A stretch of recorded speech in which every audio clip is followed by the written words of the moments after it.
NCERT के अध्यायों में हम लोग धीरे धीरे टॉपिक्स को पढ़ते हुए जा रहे हैं बहुत शानदार और बेहतरीन तरीके से। यानी एनसीईआरटी की ये टॉपिक जो है ना, एक नॉर्मल जो लेवल फर्स्ट टाइम जो बच्चा पढ़ रहा है हिस्ट्री, उसके लिए तो बहुत ही रामबाण साबित होगा ये। तो गाइज आप इन टॉपिक्स पे विशेष रूप से ध्यान दें।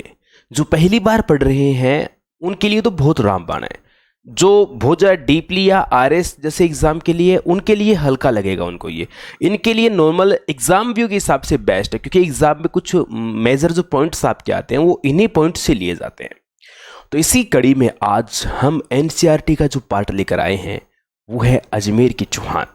सांबर के चौहान कह दो, अजमेर की चौहान कह दो, या चौहानों की मूल शाखा कह दो, एक ही बात है। चलो देखते हैं कि चौहानों के बारे में क्या जानकारी मिलती है। उससे पहले मैं आपको समझा दूं बेसिक इन्फॉर्मेशंस, बेसिक कुछ आपको जानकारी दे दूं जिनसे ये क्लियर हो जाए कि जो हम चौहान पढ़ेंगे वो क्या है और कितनी उनकी शाखाएं हैं। थोड़ा सा मेरी तरफ से आपको ये पढ़ना पड़ेगा, क्योंकि this is very compulsory part of your history. चलिए अभी देखते हैं हम राजस्थान हिस्ट्री के अंदर कि जो पार्ट हम पढ़ने जा रहे हैं कहाँ, किस इलाके में, ये किस प्रकार से होगा। टॉपिक आज का जो हमारा है वो है दोस्तों चौहानों का इतिहास। किसका इतिहास? चौहानों का इतिहास। और चौहान जो मुख्यतः रहे हैं वो हमारे राजस्थान के अंदर ही इन्होंने इस प्रकार से राज किया है। बाकी कहीं गए हैं, अधिकार विशेष के लिए गए, लेकिन मुख्य रूप से इनका जो केंद्र रहा है वो हमारा राजस्थान रहा है। ठीक है, देखिए दोस्तों, राजस्थान के मध्यवर्ती भाग के अंदर एक झील पड़ती है यहां पर, इस एरिया में, और इस झील का नाम है जिसे बोला जाता है सांबर झील। Okay report. सांबर झील के आसपास निवास किया, चारों ओर निवास किया, इसलिए चाहू ओर रहते थे। यानी सांबर झील के चाहू ओर रहने के कारण इन्हें चाहूमान कहा गया। चाहूमान से ये नाम बिगड़ता बिगड़ता चाहमान हुआ, और चाहमान से बदलता बदलता ये नाम चौहान हो गया। बाद में जैसे जैसे नए नए राजा आए तो उन्होंने चाहमान से बदलते बदलते ये अन्य नगर बसाने शुरू कर दिए। फिर अजमेर, अजमेरू बसा, और ऐसे करते करते इनकी शाखाएं बढ़ती गई। बूंदी में गई, कोटा में गई, नाडोल में गई, जालोर में गई, सिरोही में गई, सिवाना में गई, रणथंभौर में गई। ऐसे करते करते यानी राजस्थान में चौहानों का इतिहास, चौहानों की टोटल शाखाओं का यदि उल्लेख करें तो अपने राजस्थान में टोटल शाखाएं इनकी कितनी आ जाती है? टोटल चौहानों की मेरे लाडलों 9 शाखाएं हैं। इन चौहानों की जो पूरे राजस्थान के अंदर इस प्रकार से दोस्तों फैली हुई है। चलिए अपने 3 शाखाओं का उल्लेख करेंगे जो आपके इस पाठ्यक्रम के अंदर आपके सिलेबस में है। आपके सिलेबस में 3 शाखाएं हैं। एक तो आप बोल सकते हैं सांबर। सांबर के चौहानों को ही आप क्या कहोगे? सांबर के चौहानों को मेरे साथियों अजमेर कहा जाएगा। इसके अलावा एक वेरी इंपॉर्टेंट जो है रणथंभौर शाखा। रणथंभौर का एक ही शासक आपको पढ़ना है, वो है हमीर देव चौहान। सिंह गमन सदपुरुष वचन कदली फलन एक बार, हमीर हट तेरिया तेल चढ़े न दूजी बार। इस बात का अर्थ क्या है? आप कोशिश करो इसका अर्थ क्या है, मुझे कमेंट बॉक्स में बताएं। रणथंभौर की शाखा के बाद आपको पढ़ना पड़ेगा जालोर का इतिहास। जालोर का इतिहास आपको पढ़ना पड़ेगा। Most important, very very important history में से एक पार्ट आपका आता है ये जालोर का इतिहास। कानड़देव चौहान, वीरमदेव चौहान मरने को मन गया, प्राण त्याग दिए, लेकिन अलाउद्दीन खिलजी की छोरी के साथ में शादी नहीं की। तो दोस्तों इन 3 हिस्ट्री जो है हमें इनका विशेष रूप से पढ़ना होगा। चलिए चौहानों का इतिहास जो शुरू होता है वो किस प्रकार से होता है? चौहान चाहे तो आप इन्हें कह सकते हैं चाहेमान, चाहे तो आप इन्हें कह सकते हो चाऊमान। आज थोड़ा सा मेरा गला जो है ना वीक है, इसलिए मैं जोर लगा के आज नहीं बोलने वाला, इसलिए मैं एकदम प्यार प्यार से आज आपके साथ बात करने वाला हूँ। बिल्कुल मैं आज प्यार प्यार से पढ़ाने वाला हूँ, आज दम नहीं लगाऊंगा।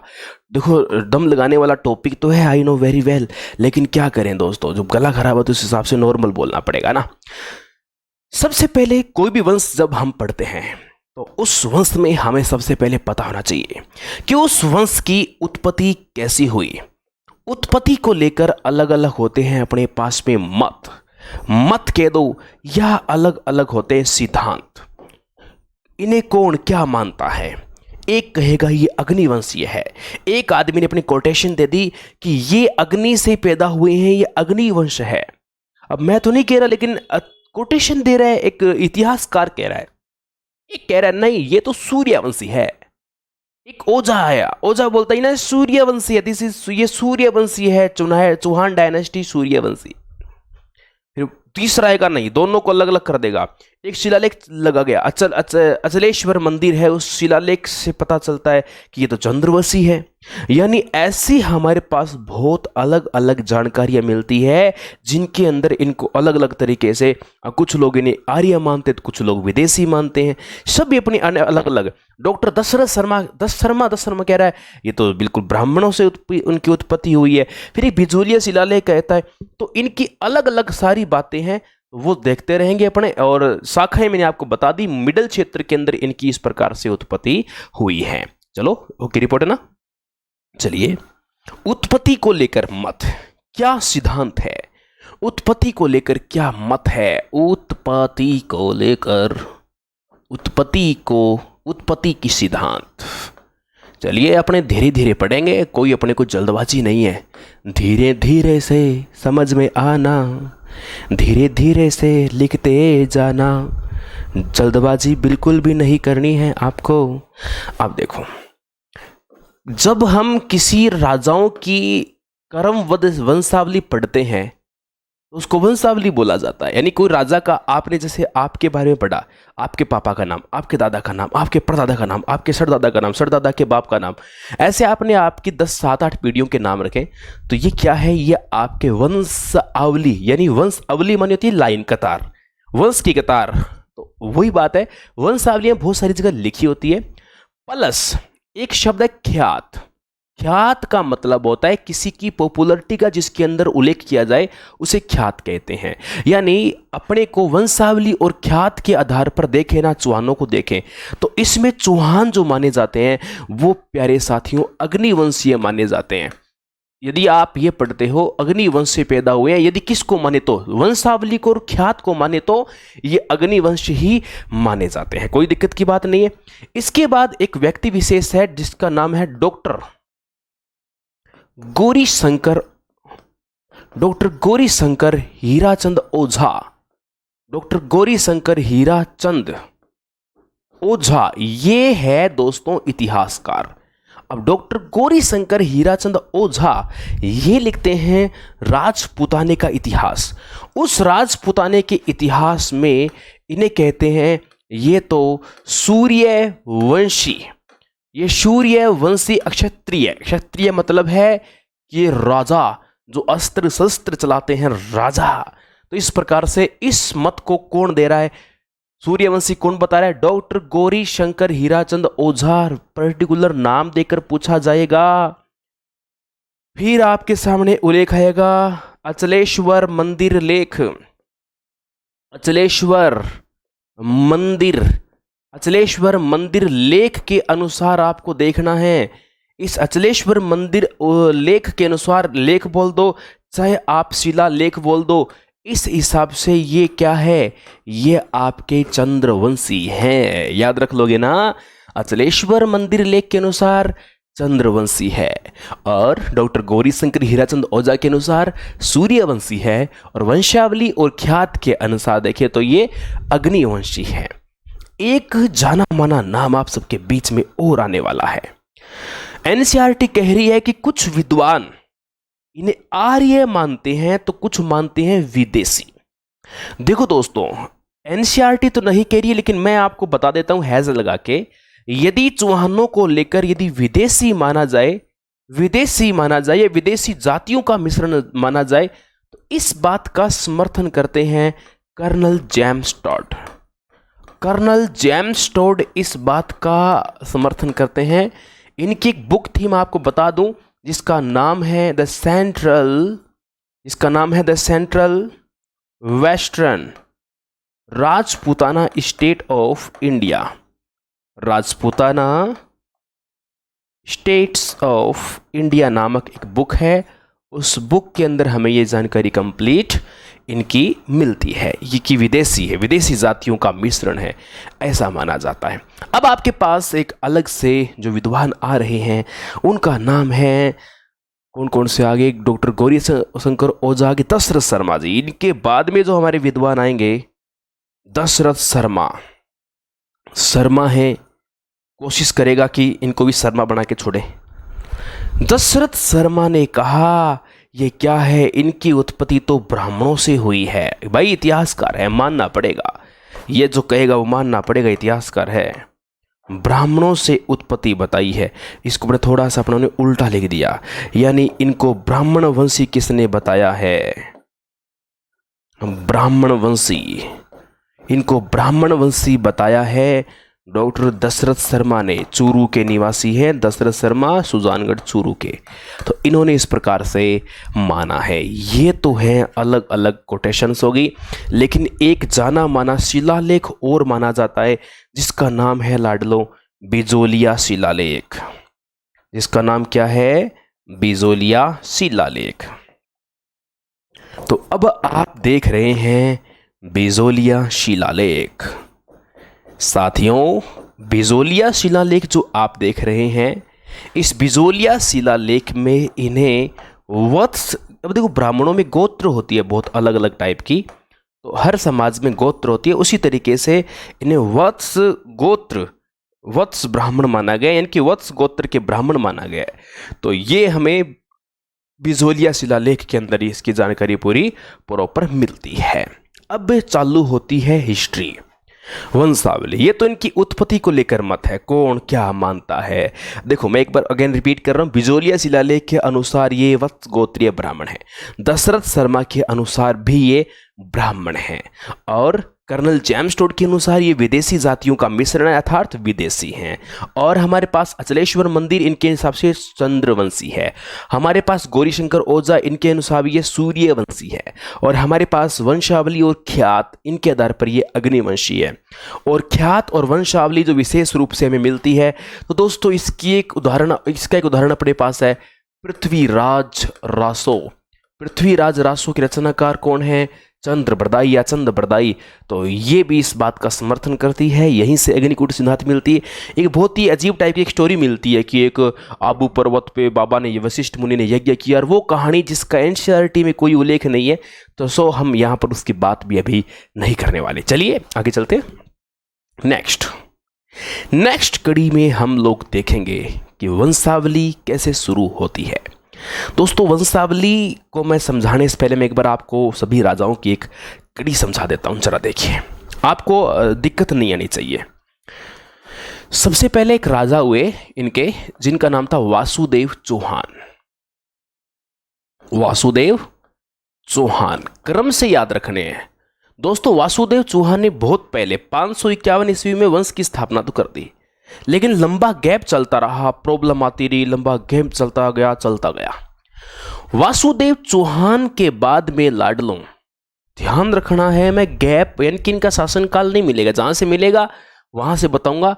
कम से कम 25-30 शासक थे, लेकिन 25-30 में से इंपोर्टेड 3-4 ये आपको बताने हैं। वासुदेव चौहान के बाद में एक राजा हुए जिनका नाम था गुवक प्रथम। गुवक प्रथम के बाद एक राजा हुए जिनका नाम था वाकपति राज। वाकपति राज यानी ये वो राजा है जिन्होंने बहादुरी का परिचय दिया, ये साबित करके बताया कि ये तो बहुत तकड़े हुए, यानी बहुत तकड़े हुए और दमदार आदमी हुए। इसके बाद में आगे आता है विग्रहराज द्वितीय। विग्रहराज द्वितीय के बाद में आता है गोविंदराज प्रथम। ठीक है, तो इस तरह से शासक आए। इनके बाद में एक इंपोर्टेड राजा आते हैं जिनका नाम है अजयराज। अजयपाल भी आकर गए हैं, अजयराज के बाद में दोस्तों एक राजा आते हैं जिनका नाम है अर्णोराज, यानी अन्ना जी के नाम से जाना जाता है, अर्णोराज। आप देख रहे हैं आपके सामने सारे शासक हैं जो मैं आपको बताए जा रहा हूं। अब मैं ये तो एक साइड इधर कर देता हूं, आप देख रहे हैं ये सारे आपके इधर आ गए। अपन यहीं पर ही देखेंगे। अर्णोराज के बाद थोड़ा सा दिमाग पे लोड देने वाला काम है। अर्णोराज के लाडलो 3 संतानें हुई। एक का नाम तो है जगदेव, एक का नाम है जगदेव, एक का नाम है विग्रहराज। इससे पहले विग्रहराज 3 आ चुके हैं, तो ये चौथा विग्रहराज है। अर्थात इन्हीं विग्रहराज को बिसल देव भी कहा जाता है, जिन्होंने बिसलपुर नगर बसाया था, टोंक जिले वाला। तीसरे इनके पुत्र हुए जिनका नाम है सोमेश्वर, सोमेश्वर चौहान। ठीक है, समझ में आ जाएगा। जगदेव के पुत्र हुए जिनका नाम था पृथ्वीराज, पृथ्वीराज द्वितीय। बिसलदेव का एक बेटा हुआ जिसका नाम था अपरांग्य। सोमेश्वर के 2 बेटे हुए, एक का नाम था पृथ्वीराज चौहान तृतीय और एक का नाम हुआ हरिदेव, एक का नाम हुआ हरिदेव। पृथ्वीराज का बेटा हुआ जिसका नाम था गोविंदराज, गोविंदराज। ये लो, ओके रिपोर्ट, समझ में आ गई ना बात।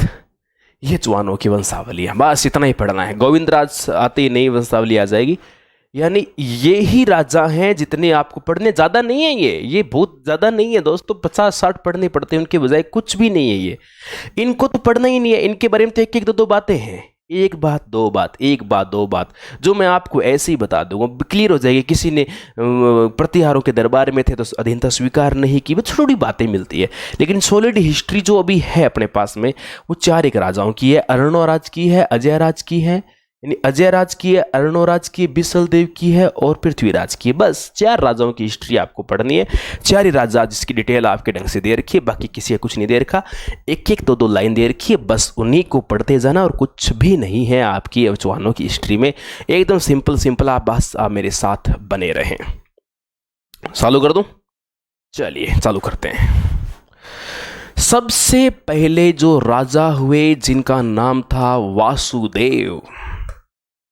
देखो दोस्तों, ऐसा कहा जाता है वासुदेव जो हैं, ये है चौहानों का मूल पुरुष, ये है चौहानों का मूल पुरुष, ये है चौहानों का आदि पुरुष और ये है चौहानों का संस्थापक।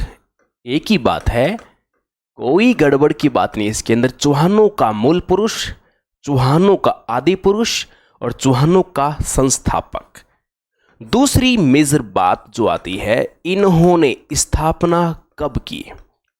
551 ईस्वी में इन्होंने की थी चौहान वंश की स्थापना। स्थापना यदि की है तो इन्होंने राजधानी किसे बनाया?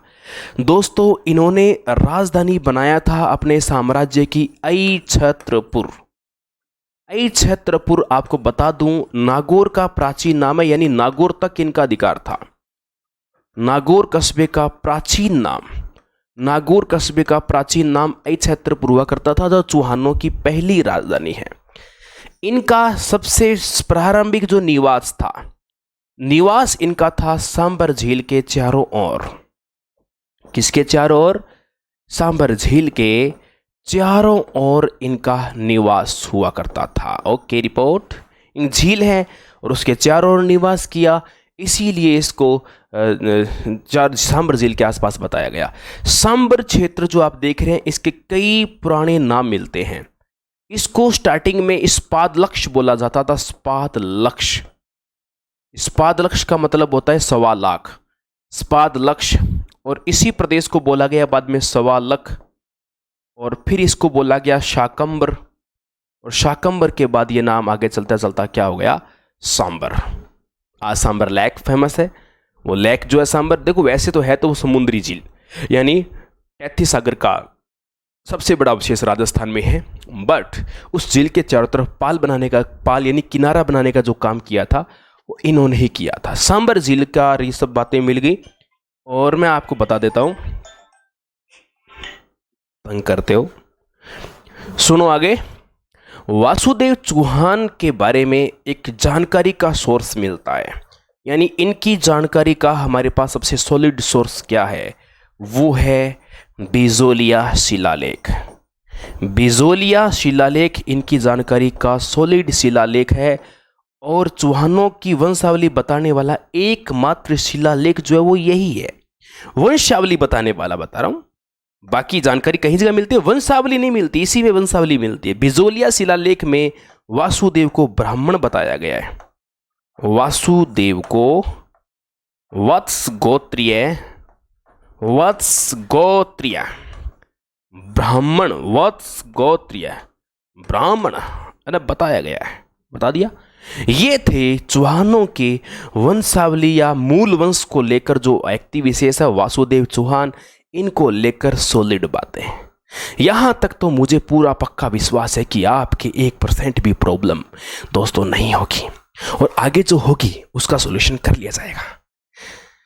अब मैं आपको कुछ मेजर फैक्ट या अपन कह सकते हैं कि एनसीईआरटी के अकॉर्डिंग इंपोर्टेड फैक्ट्स, कुछ फैक्ट्स है जो इंपोर्टेड फैक्ट्स है रिलेटेड टू चौहान डायनेस्टी, इससे संबंधित है, चौहान डायनेस्टी से रिलेटेड है। ओके, चौहान वंश से संबंधित कुछ महत्वपूर्ण तथ्य हैं।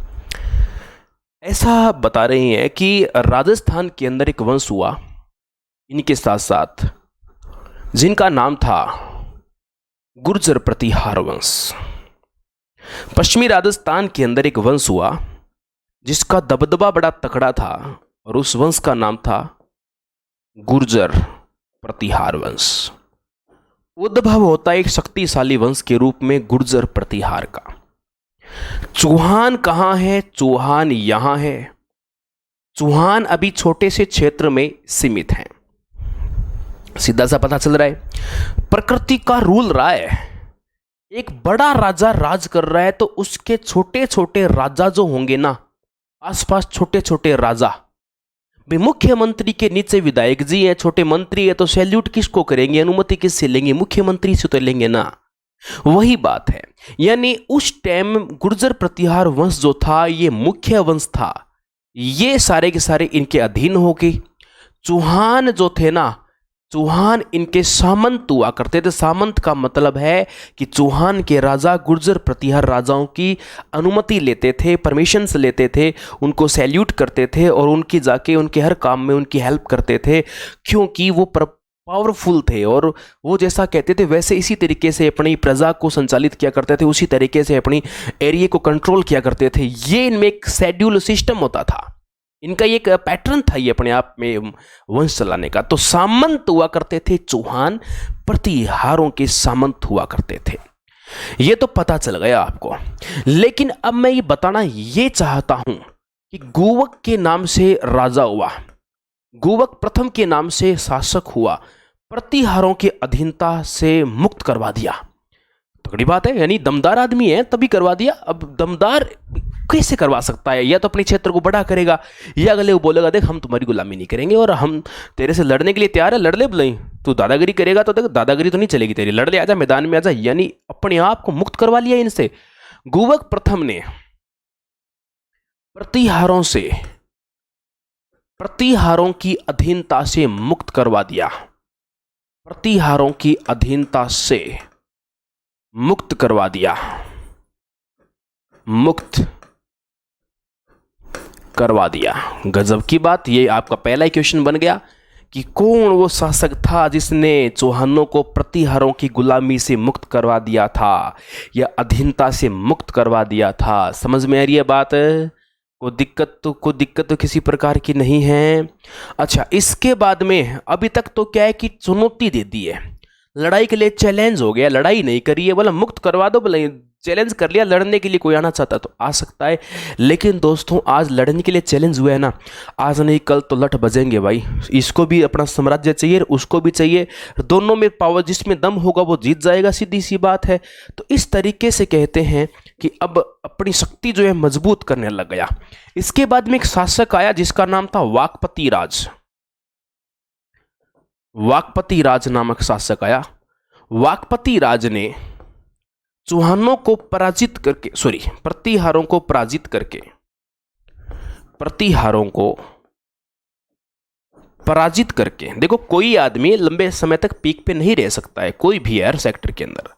वाकपति राज ने प्रतिहारों को पराजित कर शक्ति का परिचय दिया, शक्ति का परिचय दिया। बताया कि आई एम पावरफुल पर्सन। जच के रहना, टिका दूंगा, फूंक निकाल दूंगा एक एक, ध्यान रखना है मेरा। वाकपति राज हूं मैं नहीं बोल रहा हूं, ये बोल रहा है।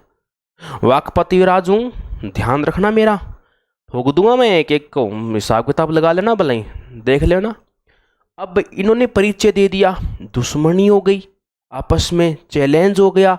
अब रूल यही बन गया कि जो भी राजा आएगा एक बार तो एक दूसरे को कोशिश करेंगे हराने की, लड़ने की, कोई ना कोई प्रैक्टिस तो करेंगे। अब आगामी शासकों के लिए समस्या हो गई, भाई साहब दमदार होना बहुत जरूरी है।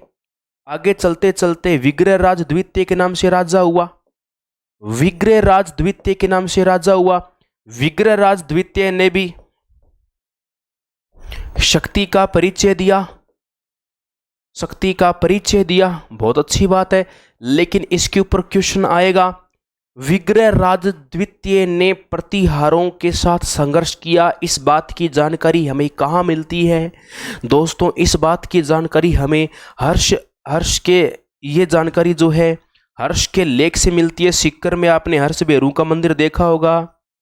हर्ष का जो लेख है, हर्ष का लेख 983 ईस्वी का है। इस 983 ईस्वी के लेख से हमें यहाँ से जानकारी प्राप्त होती है। विग्रहराज द्वितीय ने शक्ति का परिचय दिया और इसकी जानकारी हमें कहाँ से प्राप्त होती है? हर्ष के लेख से होती है।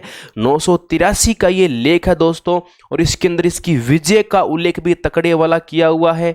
समझ में आ रही है बात क्या? और कहते हैं कि गुजरात के चालुक्य शासक मूलराज को पराजित भी किया था विग्रहराज ने। बिल्कुल किया था। किस शासक को पराजित किया?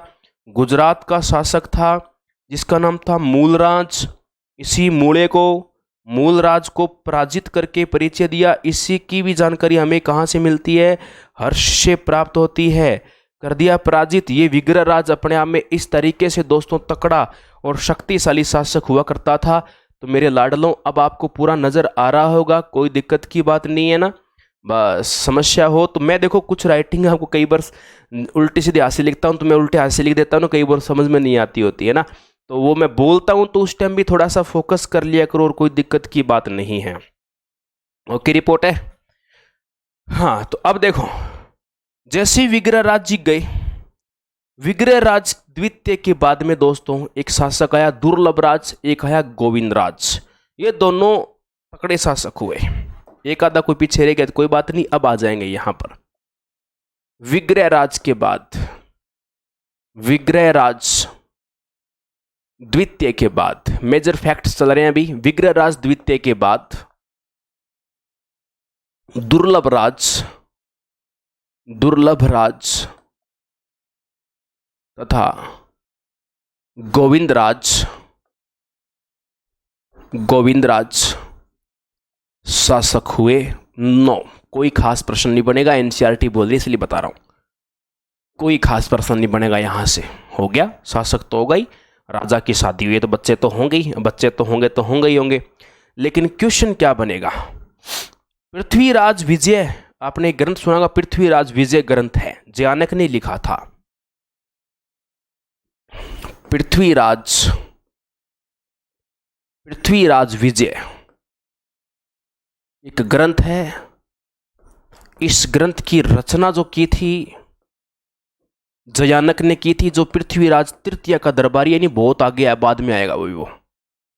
इसमें हमें गोविंदराज का उल्लेख मिलता है। गोविंदराज की एक उपाधि का जिक्र किया गया है। मेरे जो लाडले विद्यार्थी देख रहे हैं वीडियो को यहीं पॉज करो, रोको, और रोकने के बाद उसमें कमेंट करके बताओ कि क्या उपाधि हो सकती है, क्योंकि मैं अगले सेकंड तो जस्ट बोलने वाला हूं, अगले सेकंड तो बोल दूंगा, लेकिन अब आपको ना उपाधि कमेंट करके बतानी है क्या है। उपाधि का नाम है वैरीघट की उपाधि थी, यानी शत्रु को मारने वाला, कहते हैं ना शत्रु संहारक, जैसे शुद्ध हिंदी में बोलते हैं शत्रु को मारने वाला, या शुद्ध हिंदी में शत्रु संहारक जिसे आप कह सकते हो। तो ये उपाधि आपकी यहां चलेगी। तो ये विशेष उपाधि यहाँ मिलती है हमारे को। तो ये है मारवाड़ साम्राज्य को आगे बढ़ने से रोका था। तो ये थी मेजर फैक्ट्स जो आपकी एनसीईआरटी हमें बता रही है। अब हम वंशावली इनसे शुरू होती है, देखो अजय राज से। अब आपकी सॉलिड हिस्ट्री स्टार्ट होती है। अजय राज चौहान, अजय पाल भी कुछ लोग बोल देते हैं। देखो ज्यादातर लोग इसको ना 1113 से लिखते हैं, कैसे लिखते हैं, लेकिन 1105 से शुरू होता है। 1105 से लेकर 1133 तक का जो शासनकाल है वो अजय राज चौहान का शासनकाल है। याद रखने की बातें अब देखना आप क्या क्या क्या क्या खास बातें हैं। देखो मेरे प्यारे लाडलो, मैं आपको बहुत ही शानदार शानदार सॉलिड बातें जो है मैं इनके बारे में आपको अभी बताने वाला हूं, और आप सुनते रहना। और मैं बहुत ही गजब की बातें आप सबको बताऊंगा, प्यारी प्यारी बातें चौहानों को लेकर, जो शायद आपने कभी नहीं सुनी होगी। और एनसीईआरटी को तो देखो आधार रखना पड़ेगा ही पड़ेगा। एनसीईआरटी को आधार नहीं रखेंगे तो अपना काम नहीं चलेगा। तो मुझे उम्मीद है कि राजस्थान जो मैंने आपके सामने बनाया है वो आपको ज़रूर सुंदर लगा होगा। थू नज़र मत लगा देना। जब से डिजिटल ये आ गए तब से क्या कि आजकल मैप बनाने का काम ही नहीं पड़ता है, लेकिन ऑफलाइन जिंदाबाद थी तो बहुत मैप बनाया करते थे। आजकल तो ऑनलाइन में रहते। तो देखो अजय राज जो थे, इन्होंने देखा कि यार हम तो एक छोटे से एरिया में सिमट कर रह गए हैं जिसका नाम है सांबर। और इसी सांबर में 1105 में मैं हिस्टोरिकल हिस्ट्री बताऊंगा, ज़्यादा लिखूंगा कम और समझाऊंगा ज़्यादा। समझते आप रहना अपने हिसाब से। सांबर में 1105 में क्या हो गया, अजय राज का हो गया राज्य अभिषेक। राज्य अभिषेक का मतलब है कि इनको राजगद्दी पर बिठा दिया गया 1105 में। उस टाइम ये कहां हुआ करते थे, सांबर के अंदर हुआ करते थे। लेकिन बार बार तुर्कों के आक्रमण हो रहे थे, तुर्क टिक नहीं रहे थे। बार बार तुर्कों के आक्रमण हो रहे थे। अब सॉल्यूशन करें तो कैसे करें, दिक्कत है भाई। तो इन्होंने देखा यार कोई ऊंचा सा एरिया हो, गढ़ हो तो ऊंचा ही बनाया जाए। सांबर तो झील है, खाड़ा पड़ा है, यहाँ तो बड़ा सारा, क्या करें। तो मेरे लाडलों, इन्होंने एक जगह ढूंढी तकड़ी सी, एकदम बढ़िया सी, जहां आज अजमेर बसा हुआ है। ऐसे बड़ा पहाड़ियों वाला इलाका रहे, से मोटी मोटी चोटियां। उसमें से एक चोटी अजय राज ने ढूंढ ली। और उस चोटी को उस टाइम क्या कहा जाता था वो मायने रखता है। आज उसके बहुत सारे नाम हैं, वो बहुत बाद में पड़े हैं। उस जमाने में क्या नाम था वो बात यहां पर मायने रखेगी।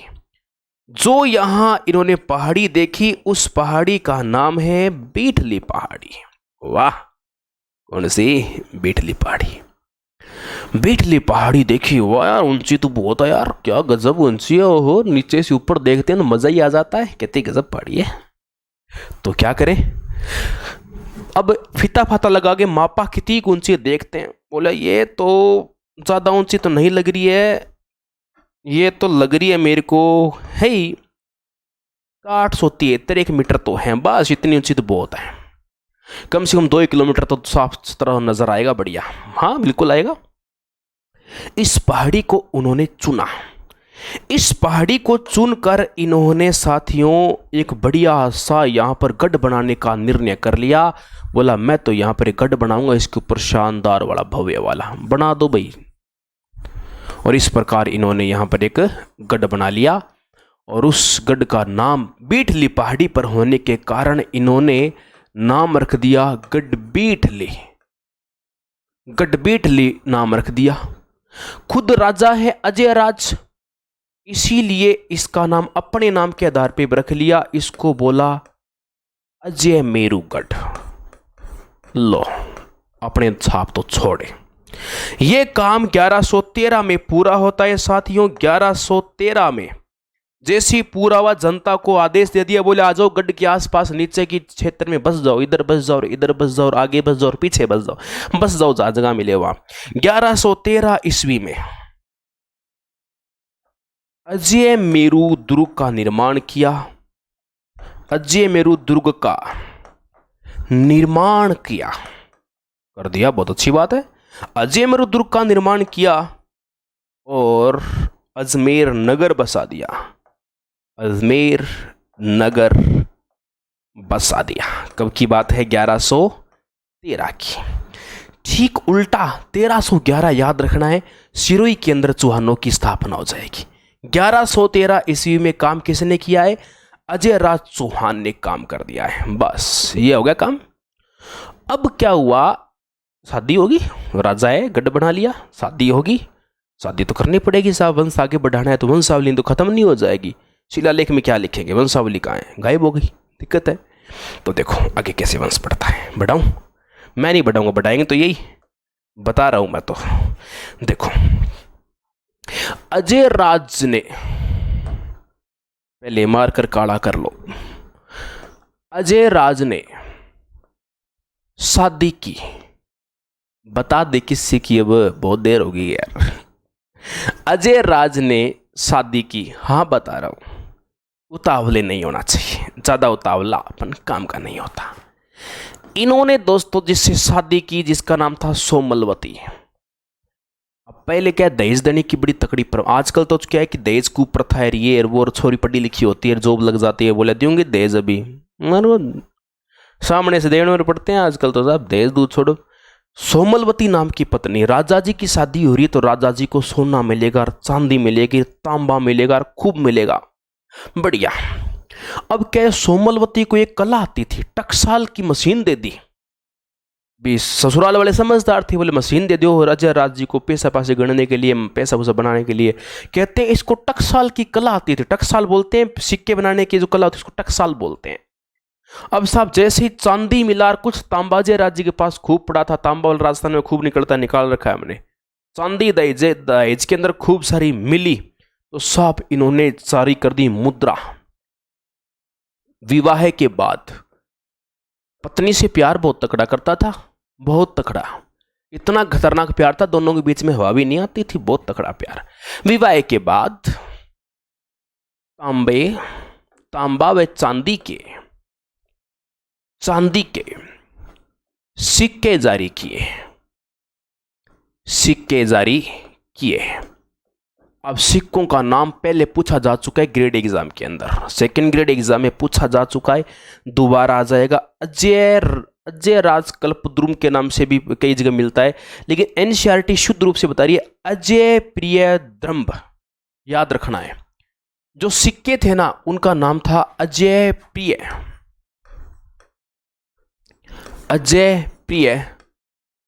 द्रंभ, ये नाम मिलता है।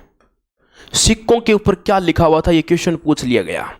अजय राज के सिक्कों पे क्या लिखा हुआ था? ये लिखा था कुछ जगह अजय राज प्रिय कल्पद्रुम भी मिलता है ऐसे, पर वो शुद्ध नहीं है, शुद्ध बताया, एनसीईआरटी बता रही है, सोर्स हो गया ना, ये ऑथेंटिक हो गया।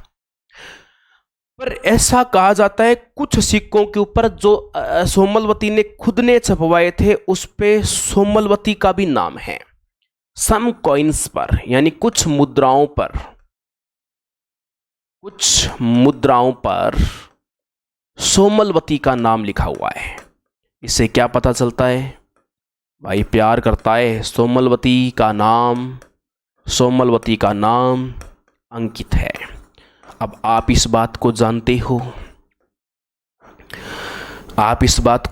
हो, जो अपनी पत्नी से प्रेम करती है, जो अपने पति से प्यार करती है या पति पत्नी से प्रेम करता है, तभी वो अपने आमने सामने वाले का नाम देती। जैसे मान लो कई पत्नियां हुई इतिहास में, एक जसवंत सिंह की पत्नी थी, नाम स्वरूपदे था, लेकिन शादी होने के बाद पति से इतना प्यार किया कि बोले आज के बाद मैं जसवंत दे हूं, यानी पति का नाम लगा लिया, खुद का साथ में जोड़ लिया। कई बाप से प्यार करती है तो बाप का नाम साथ जोड़ लेती है ना, तो उस तरीके से यही होता है। तो सोमलवती से प्यार करता है साहब, इसके नाम से सिक्के जारी करवा दिए। प्रेम तो करता है, मोहब्बत की नहीं जाती, हो जाती है तो हो गई, सिक्के भी जारी हो गए। अब राजा जी का प्रभाव, राजा जी ने कहा कि यार देख मैं धार्मिक आदमी बनना चाहता हूँ। अब के बार बार तुर्कों के आक्रमण हो रहे थे, लेकिन तुर्क का चोरी करने आते थे। चोरी में क्या किया, अब उस टाइम इतना धन संपत्ति नहीं होती थी लोगों के पास, पशु है, बकरी खोलेंगे, भेड़ खोलेंगे, बकरी खोलेंगे, ये इनके पास काम, और वो काम ही नहीं है। आज जब भी आते डांडे खोलेंगे, बस ये इनके पास काम है।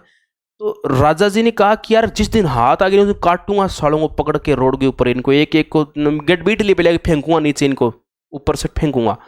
हाथ ही नहीं आते, रात को आते 10-20-50 आते, भाग के चले जाते लूटपाट करके। इनका लूट चोरी का ही काम रहा है तुर्कों का शुरू से। इनकी एंट्री जो है चोरी करने के माध्यम से यहाँ पर एंट्री इन्होंने अपनी चालू की थी। अब अजय राज धीरे धीरे आध्यात्मिकता में घुसता गया, यानी धार्मिक बन गया। जय बाबे की, प्रेम से बोलो जय बाबे की, सारा बोलो जय बाबे की। मंदिर बनाए 5 तकड़े तकड़े कई, पर एनसीईआरटी नहीं बता रही है। धार्मिकता में घुस गया, जिसे आप कह सकती हो शैव मतावलंबी। शैव ये क्या होता है भाई, कमेंट करके बताओ। मतावलंबी क्या होता है? ये शैव मतावलंबी हो गया। जैनों को परमिशन दे दी, जैनियों को बोले मंदिर बनवा लो, कोई दिक्कत की बात नहीं है, आप मंदिर बनाओ कुछ भी बनाओ। यानी धर्म सहिष्णु, धार्मिकता में घुस गया, धार्मिकता को मानने लग गया पूर्ण रूप से। जैनियों को परमिशन दे दी, बोले तुम्हारा धर्म अच्छा है, तुम्हारे वाले ठीक ठाक मान्यता है, और जैनियों को मंदिर बनाने की अनुमति दे दी। उन्होंने पार्श्वनाथ मंदिर बना भी दिया। अजय राज ने जैनियों को मंदिर बनाने की अनुमति दे दी, मंदिर बनाने की अनुमति दे दी, मंदिर बनाने की अनुमति दे दी। और इन्होंने मंदिर भी बना दिया, कमी थोड़ी छोड़ेंगे, साथ के साथ टेक दिया। ला डाल नींव, जय बाबे की, पार्श्वनाथ मंदिर बनवा दिया, पार्श्वनाथ मंदिर बना दिया। आज भी बना हुआ है, वो बाईपास के पास पहाड़ियों पे आपने देखा होगा ना, बहुत लंबा चौड़ा बना रखा है, बहुत लंबा फैला रखा है उसको, वही है। अब तो मतलब ये मान लो कि आधी पहाड़ी जैन की है, पार्श्वनाथ जी की बना रखी है। वो खतरनाक काम वो उस टाइम की अंदर शुरुआत की हुई थी। अजय राज जी के बारे में इतनी है बातें, इतिहास में ये बता रखी है एनसीईआरटी में। 1133 के अंदर कहते हैं एक्सपायर नहीं हुए थे, धाप गए, बोले भाई यार इतने राजगद्दी में रहूंगा। अच्छा राजा था, मतलब एक तो ये होता है कि मरते दम तक राजा मैं ही रहूंगा, राजा मैं ही रहूंगा, और मरने के बाद बेटे लड़ते हैं, पापा मर गए, अब 4-5 भाई है, लड़ते हैं कि मैं राजा बनूं, मैं राजा। जिंदा रहते हुए ही एक समझदारी की बात यह कि इन्होंने जिंदगी में एक ही औलाद पैदा की, अर्नोराज के नाम से। लड़ेगा नहीं, एक ही है, एक ही आंख है मान लो, एक ही अदालत है। अब वो अर्नोराज नामक बेटा था, 1133 में बिठाया राजगद्दी पर, बेटा तू तो संभाल गद्दी, मेरा बेटा है, दिक्कत आए तो बाप से पूछ क्या करना चाहिए, मैं समझाऊंगा तेरे को। कितनी अच्छी बात है, अब बाप के मरने के बाद बेटा राजा बनेगा, उसको नॉलेज थोड़ी है पूरा। तो सरदार बताएंगे भी ऐसे तेरा बाप करता था, ऐसे करता था, ऐसे फैसले कर। अब बाप खुद समझाएगा तो ऐसे ऐसे काम करके, अच्छी बात है, अच्छा फैसला किया, खुद चला गया पुश कर। बोले अपना तो करेंगे बाबा की सेवा, झील में नहाएंगे, बढ़िया स्नान करेंगे, और तू कर अब राज। को दिक्कत आए तो तेरे बाप को याद कर लेना, पुश कर आ जाना। ठीक है पापा जी जाओ आप। संन्यास ले लिया 1133 में, बस आगे नया राजा आ गया, अर्नोराज। कौन सा राज? अर्नोराज। प्यार से इनको इनकी मम्मी बोलती थी बेटा आना, तो लोग भी बोलने लगे आना जी। 1133 में राजगद्दी पर बैठा, 55 तक रहा। अन्य सोर्स 50 बताते हैं, एनसीईआरटी 55 बताती है। 50 मानता हूं वैसे, मैं 50 ही पढ़ाता हूं वैसा, लेकिन एनसीईआरटी पढ़ा रहा हूं, मेरी चलेगी नहीं, एनसीईआरटी की चलानी पड़ेगी। एनसीईआरटी जो कहेगी वैसे ही काम करना पड़ेगा। जैसे ही दोस्तों राजा बना, जैसे ही राजा बना, राजा बनते ही तुर्कों ने आक्रमण कर दिया। ओ तुर्क आ गए, आ गए भी, रोको इनको, रोको नहीं ठोको, रोको नहीं ठोको। अजय राज तो रेस्ट कर रहे हैं साहब, इन्होंने तुर्कों की क्या बैंड बजाई, क्या बैंड बजाई, ऐसी बैंड बजाई, ऐसी बैंड बजाई। पहाड़ी बना दी मैंने। ये पहाड़ी कौन सी है? गढ़बीठली। तारागढ़ बहुत बाद में होगी, बहुत बाद में ताराबाई आएगी, अभी ताराबाई आई नहीं है। यहां गढ़ है तारागढ़, जिसे आज तारागढ़ बोलते हैं, पहले इसको गढ़बीठली बोलते थे, ये तारागढ़ रहा। ठीक है, ये लो तारागढ़ आपने। सामने एक पहाड़ी और है, ऐसे करके एक पहाड़ी और है सामने, नाग पहाड़ियाँ, ऐसे याद रख लोगे ना, नाग पहाड़ियाँ हैं सामने। ऐसे याद रखने वाली बातें हैं, छोटी छोटी बातें होती हैं, याद तो रख लेनी चाहिए, काम आती है बहुत ज़्यादा। छोटी छोटी बातें याद रख लेनी चाहिए। ये पहाड़ी जो आप देख रहे हैं इसका नाम है लाडलों नाग पहाड़ियाँ। पहाड़ी नहीं, पहाड़ियाँ सांप की तरफ ऐसे ऐसे फैली हुई है। इन पहाड़ियों के उस साइड परली पार जगह पड़ती है जिसका नाम है पुष्कर। इन पहाड़ियों के उस साइड पुष्कर, इधर तारागढ़, बीच में 3-4 किलोमीटर का गैप। कहते हैं दोस्तों तुर्कों को इस प्रकार यहां पर घेरा गया, तुर्कों का आक्रमण यहां हुआ। उस आक्रमण में 1134 की बात है। इधर तारागढ़ अजगढ़ बीटली के अंदर अर्णोराज का राज था। 500-400 आए थे, इनको साहब इतनी बुरी तरह से मारा, इनको काट काट के फेंक दिया, काट काट के डाल दिया। ये तुर्कों की बहुत तकड़ी पराजय थी, बहुत बुरी तरह से मारा था। तभी इनके पिताजी ने कहा था अजय राज ने कि बेटा या तो जिंदगी में तुर्क दोबारा कभी आएंगे नहीं, या ये समझ ले दुश्मनी मोल ले लिए कि ये साला विनाश करके छोड़ देंगे यहाँ पर, क्योंकि इनको एक को नहीं छोड़ा, काट काटे फेंक दिया। अर्णोराज ताकतवर आदमी था, समझ में आ गई। यानी राजा बनते ही दोस्तों इन्होंने तुर्कों को पराजित किया। मालवा के शासकों को इसी जमीन में, इसी भूमि में मालवा शासकों को पराजित किया, मालवा शासकों को पराजित किया, इसी जमीन के अंदर पराजित किया। और जब जमीन पूरी खून से रंगी गई, खून से रंगी भूमि को साफ करने के लिए, खून से रंगी भूमि साफ करने के लिए, भूमि साफ करने के लिए एक झील बनवा दी जिसे बोलते हैं आना सागर। इस प्रकार यहां पर झील बन गई जिसे आना सागर कहा जाता है साथियों। तो ये झील यहीं तुर्कों के युद्ध के बाद में बनाई गई थी 1135 के आसपास।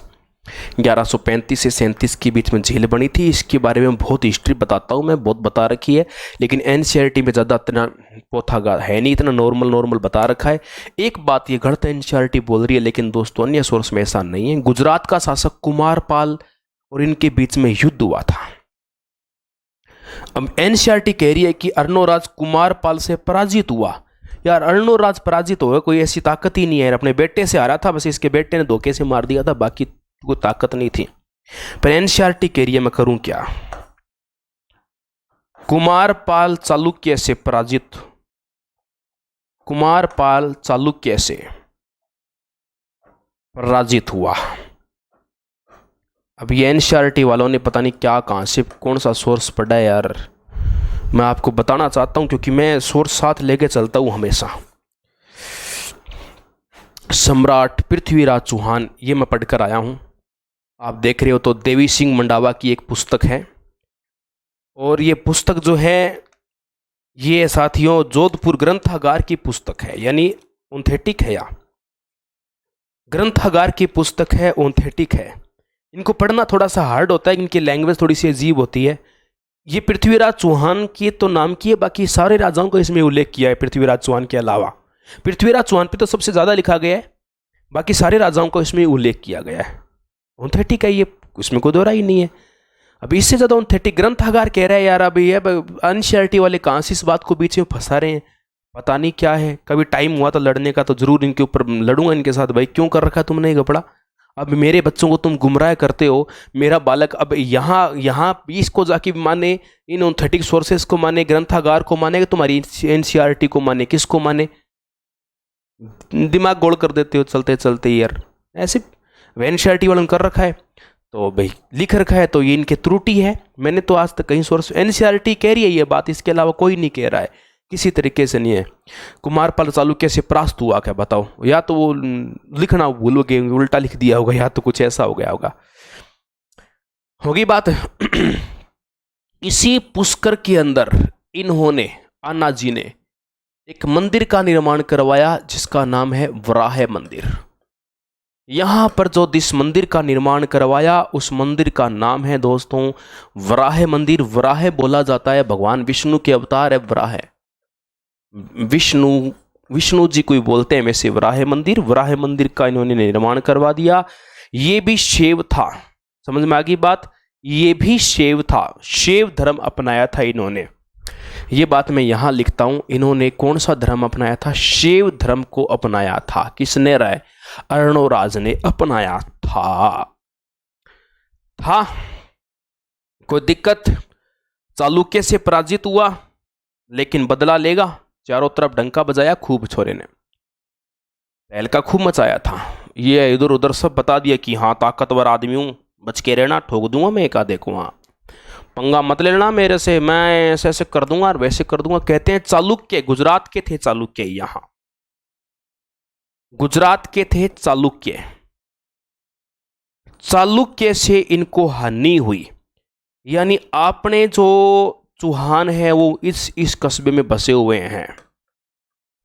इन चौहानों को कहते हैं, इन्होंने चालुक्य वालों ने हानि पहुंचा दी, नुकसान कर दिया था। कहते हैं यार शादी चालुक्यों की तो लुगाई ले आया, कुमारपाल को पराजित करके अगले की बहन के साथ शादी कर ली, और हानि क्या हुई है? लेकिन अब लिख रखा है एनसीईआरटी वाले ने हानि। वैसे तो उन्होंने क्या स्टार्टिंग में पंगा लिया, युद्ध होता है तो नुकसान तो कहीं ना कहीं होता ही है। इसके बाद मैं आपको बताना चाहता हूं दोस्तों, विद्वान अच्छा था, खुद में नॉलेज रखने वाला आदमी था, पिताजी की रिस्पेक्ट करने वाला आदमी था, बहुत ही बड़ा शानदार विद्वान था। देवबोध और धर्मघोष के नाम में इसके दरबार में विद्वान हुआ करते थे। इसके दरबार में विद्वानों की बात करें तो एक का नाम था देवबोध और एक का नाम था धर्मघोष।